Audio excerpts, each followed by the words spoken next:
Assalamualaikum warahmatullahi wabarakatuh.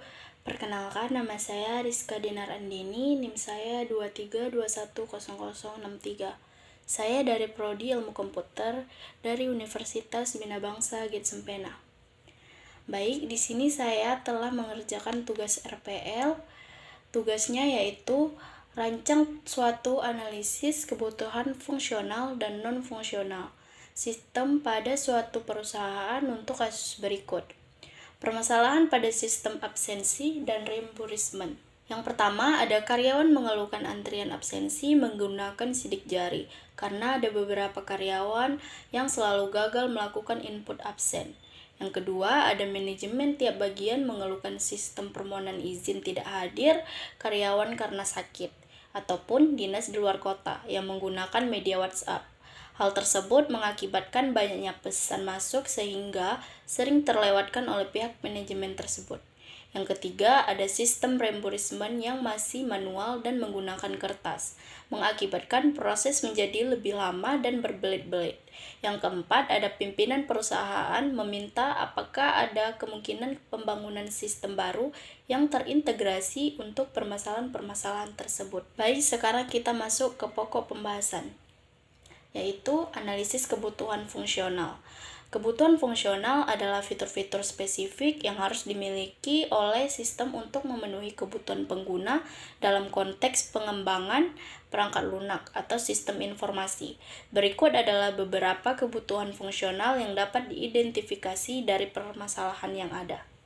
Yang pertama, ada modul absensi, yaitu absensi menggunakan metode yang lebih akurat selain sidik jari, misalnya facial recognition dan QR code. Yang kedua, ada fitur pelacakan lokasi untuk absensi di luar kantor.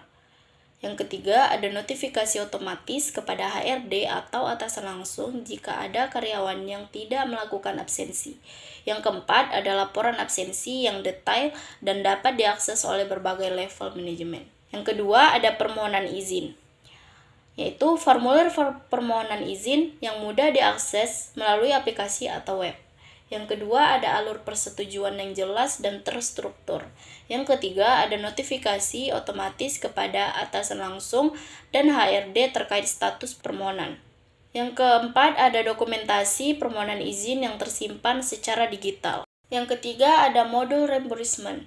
Yang pertama, ada formulir pengajuan reimbursement yang dapat diisi secara online, lampiran bukti pengeluaran yang dapat diunggah secara digital. Yang kedua, ada alur persetujuan yang jelas dan terstruktur.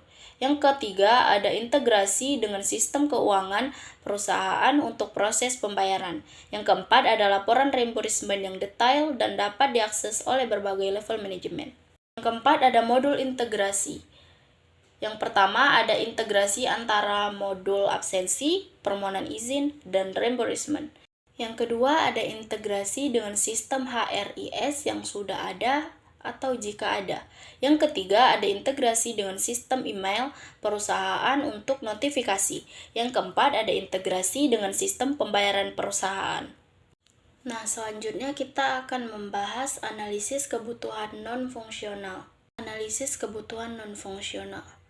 Kebutuhan non-fungsional adalah karakteristik atau kualitas yang harus dimiliki oleh sistem seperti kinerja, keamanan, dan usability. Berikut adalah beberapa kebutuhan non-fungsional yang perlu diperhatikan.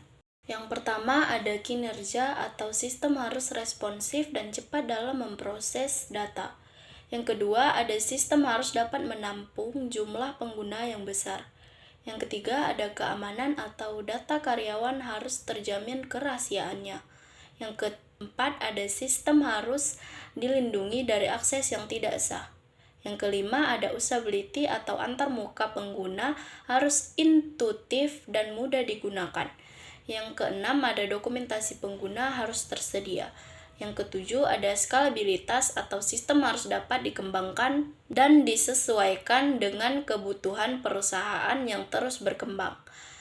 Dan yang terakhir, ketersediaan atau sistem harus memiliki tingkat ketersediaan yang tinggi. Selanjutnya, ada rancangan yang diusulkan. Berdasarkan analisis di atas, dapat diusulkan sebuah sistem terintegrasi yang berbasis web atau aplikasi mobile. Sistem ini akan memiliki 3 modul utama, yaitu absensi, permohonan izin, dan reimbursement. Masing-masing modul akan terhubung satu sama lain dan terintegrasi dengan sistem-sistem lain yang relevan. Nah, selanjutnya ada fitur utama sistem. Yang pertama ada dashboard, yaitu tampilan utama yang menyajikan informasi ringkas mengenai absensi, permohonan izin, dan reimbursement. Yang kedua ada notifikasi, yaitu sistem akan mengirimkan notifikasi kepada pengguna terkait status permohonan, persetujuan, atau tugas yang belum selesai. Yang ketiga ada laporan, yaitu sistem akan menghasilkan berbagai jenis laporan yang dapat digunakan untuk analisis dan pengambilan keputusan. Yang keempat ada akses kontrol, yaitu sistem akan memiliki mekanisme akses kontrol yang ketat untuk memastikan hanya pengguna yang berwenang dapat mengakses data. Selanjutnya ada teknologi yang dapat digunakan. Teknologi yang dapat digunakan yang pertama ada framework, yaitu Laravel, Django, atau Ruby on Rails. Yang kedua ada database, yaitu MySQL dan PostgreSQL. Yang ketiga ada cloud platform, yaitu AWS, Google Cloud, atau Azure. Yang keempat ada mobile development, yaitu React Native dan Flutter. Yang kelima ada authentication, yaitu ada Auth dan JWT. Yang keenam ada payment gateway, yaitu integrasi dengan berbagai payment gateway yang ada. Nah, selanjutnya ada tahapan pengembangan sistem. Yang pertama ada perencanaan, yaitu menentukan skop proyek, identifikasi pengguna, dan membuat rencana pengembangan. Yang kedua ada analisis, yaitu melakukan analisis kebutuhan secara lebih detail dan membuat desain sistem. Yang ketiga ada perancangan, yaitu membuat desain interface, database, dan arsitektur sistem. Yang keempat ada pengembangan, yaitu membangun sistem sesuai dengan desain yang telah dibuat.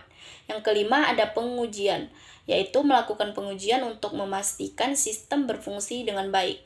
Yang keenam ada implementasi, yaitu melakukan deployment sistem ke lingkungan produksi. Yang ketujuh ada pemeliharaan, yaitu melakukan pemeliharaan dan perbaikan sistem secara berkala. Nah, selanjutnya ada manfaat sistem. Manfaat sistem terbagi menjadi dua bagian. Yang pertama ada efisiensi, yaitu mengurangi waktu dan biaya yang dibutuhkan untuk proses absensi dan reimbursement. Yang kedua ada akurasi, yaitu meningkatkan akurasi data absensi dan izin. Yang kedua ada transparansi, yaitu menciptakan proses yang lebih transparan dan akuntabel. Yang kedua ada produktivitas, yaitu meningkatkan produktivitas karyawan dengan mengurangi waktu yang terbuang untuk urusan administratif. Nah, yang terakhir ada kesimpulan. Berdasarkan permasalahan yang ada, dapat disimpulkan bahwa perusahaan membutuhkan sistem yang lebih efisien, akurat, dan terintegrasi untuk mengelola absensi karyawan, permohonan izin, dan proses reimbursement. Sistem baru ini diharapkan dapat mengatasi kendala yang ada pada sistem manual sebelumnya. Sekian dari penjelasan saya. Jika ada kesilapan kata, saya mohon maaf. Saya akhiri dengan Assalamualaikum warahmatullahi wabarakatuh.